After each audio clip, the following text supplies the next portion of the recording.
We are going to start with basketball. And last night, Oh, Luka Doncic, put up a stat line that had never been seen before in NBA history. Mark 60 points, 6-0, 21 rebounds, and 10 assists in the Mavericks' overtime win against the Knickerbockers. The game went in overtime after Luka led a furious 9-point rally in the final 26 seconds. Just typical New York Knicks. I mean, to give up a 9-point lead.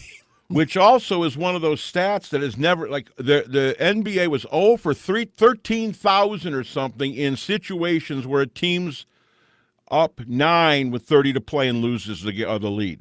Ridiculous. And it's been 2 nights in a row because the Clippers did that to the Pistons being up, 14 with 3 minutes to play. It was unbelievable, Mark. That one was something. But Luka also intentionally missed a free throw in the final seconds, coming up with the loose ball himself, and then scoring the game-time basket with 1 second left. I mean, I love the quote he had after the game. I'm tired as hell. Right. I need a recovery beer. And the quote. But I saw that. Let's bring in Rob G.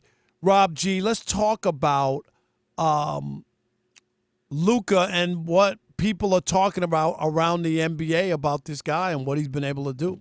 Sure. Well, after the game, obviously, social media, all the talk shows were going crazy because when you have a performance like that, it's so unusual that everybody was, goo gaga over it, and rightfully so. It was incredible. And then as time goes on, as you move away from the actual moment of it happening, you start having a more critical conversation, not just about him, but about their team and like, hey, are they wasting Luka, his talent? We have a guy putting up 60, 20, and 10 at age 23. They should have. But they don't win as much, right? But to your point, Rob, he's only been out of the first round once. And each time that he's been in the playoffs, either he gets worn down or the team flames out because they're so reliant on Luka Doncic and Luka Doncic only. See, that's, Mark, where we are with him, is that style of play, and can he, duplicate or keep that going in the postseason? Because he's a hell of a player. But does that work with anybody else? Can you have a Robin with a guy who plays like that? First of all, since that was history last night, that's, like you said, 60, 20, 10 had never been done. You go back to Chamberlain, Robertson. You start to look at all the great players. It wasn't even done when they had up the peach bucket. Still had not the bottom even the peach bucket years right. did they have a 60, 20, 10 guy. So that number one is history. But I like what Rob G said about the idea that you think about it after you see the performance, because that was razzle dazzle. Right. That was hip and hop last night.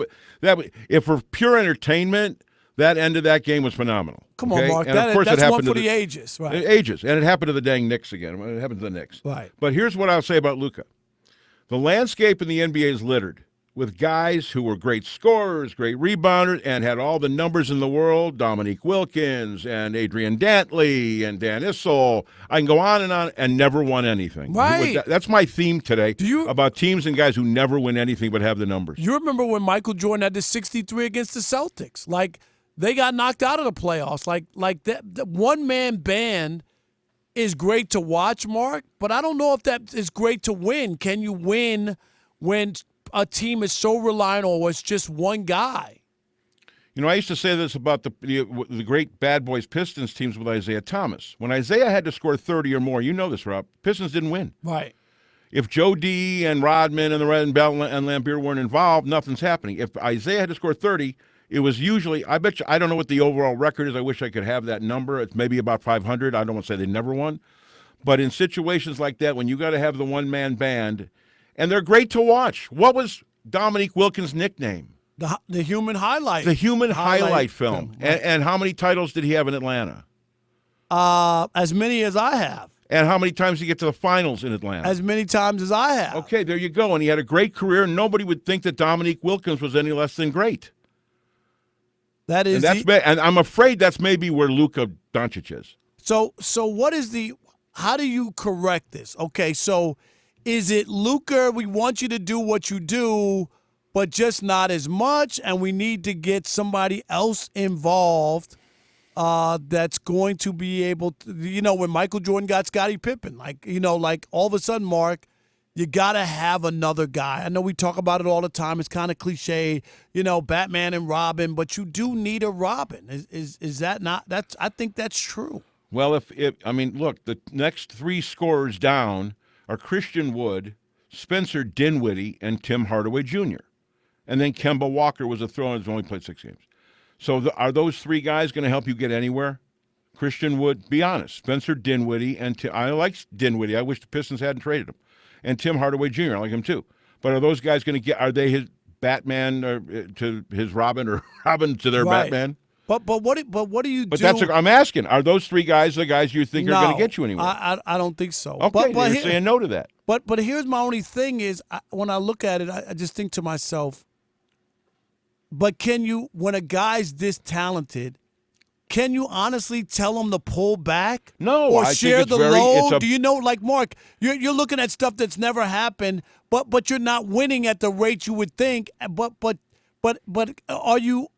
Can you honestly say, don't be this great? We need you to be good, very good, but we need somebody else to be good as well. But I don't think that they're not letting the other guys I just mentioned, and Dorian Finney-Smith as well, not play to their upward potential. He has the ball a ton. It's almost impossible. It goes right. All roads lead to Luka. That's all I'm no saying. Doubt. Right. When you average 33.6 in this man's NBA, that's where it's going. Right. He's almost averaging triple-double. He's at almost 9 rebounds and 9 assists a game. And when you get 60 points, my God, like. Well, a 6. I still said there's got to be somebody who did 60, 20, 10, especially in the day of Russell and Chamberlain. Rob G, his postseason. Didn't they lose to the Clippers twice? I think once they were up 3-1. Do you have his postseason? Like Mark, No, they were up 2-2 and they were up 3-2, and they lost each of those. 2020 in the bubble, he puts on a tremendous performance. They're up 2-2. They lose the next two, losing 6. Okay. His plus minus in games 5 and 6 combined was minus 57. There you go. He wore down. He wore down. But people go out to see Mark Cuban's team because he's a rock star. No, and they love him for being a rock star. Right. Well, and then the next season, 2021, they go up 3-2 over the Clippers. They lose the next two. He played really well, in all fairness, in games 6 and 7. The problem, though, is he played really well. Nobody else did, because all they do is catch and shoot. Right. So if they're not hitting their outside shots, that was pretty much the end of it. 2022, he misses most of the first round against the Jazz.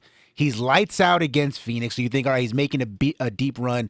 They're a dark horse against the Warriors. Some people actually picked him to beat the Warriors. They get blown out in 5 games. He shoots under 40% from the field in 3 of those games. Again, he wore down as the playoffs go on. And see, there you go. There's the other part, Mark, because he has to put in so much energy. He's so much a part of the offense. He's so much with handling the basketball, so much of the game.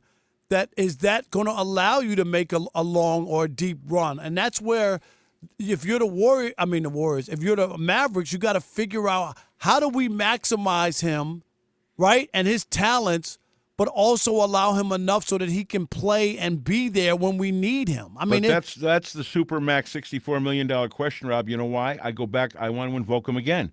I'll give you 3 more. David Thompson, I mentioned Alex English, George Gervin, and I said Dantley. That's the same thing they said 30, 40 years ago as to why those teams didn't win that they were on, because they were worn out putting up the numbers every night. All the stress and the angst and the effort and energy put into that. That's why those great players, 0 time, have like nothing. They don't have one NBA title. Most of them never even made it to an NBA championship series. And let me give you I think that's a pattern, Rob, not an aberration. I think Luka fits it. Let me give you this, too. In his career, Mark, he has a usage rate in the playoffs of 39.8. The next highest person is Michael Jordan with 35.5. And the difference between 1 and 2 is 4.3, is the same difference between Michael Jordan at number 2 and Kevin Durant at number 9. So that's how much he has the ball. Like, that's a huge number, 4.3 difference. So it would be one thing if he could finish games or finish series off, but so far, and he's young, right? He's 23 now, and he wears out, Mark, where will he be 5 years from now? You know what I mean? Like he could be a burnout. You could be burnt out. He could be burnt out. I mean, Nowitzki, he kind of obviously they compared him to Dirk, and he was there at the game last night, Nowitzki, and Nowitzki seemed to, at the end of his career, burn out a little more than he did. I mean, he was an incredible player. He played every year there in Dallas. And he got lucky to get a title. He got a championship. Yep. He did get a chance. Dallas did win one. You know, the NBA, when we say half the teams never won a title, never won anything. And that was the one when they beat LeBron in Miami. Yeah, remember right. that? Oh, but you go back and you look at teams that have been around 56. Look at the Knicks. I was going to bring this up because that's who they beat last night was the Knicks. Speaking of anniversaries, this year's the 50th anniversary since their last championship. Which is ridiculous. 50 years the New York Knicks right? have not. 73, and Red Holtzman won in 70 and Red Holtzman, right. 70 and 73, and they've only been to two since 94 and 99, and they lost. They lost in 94. They lost in 7 games to.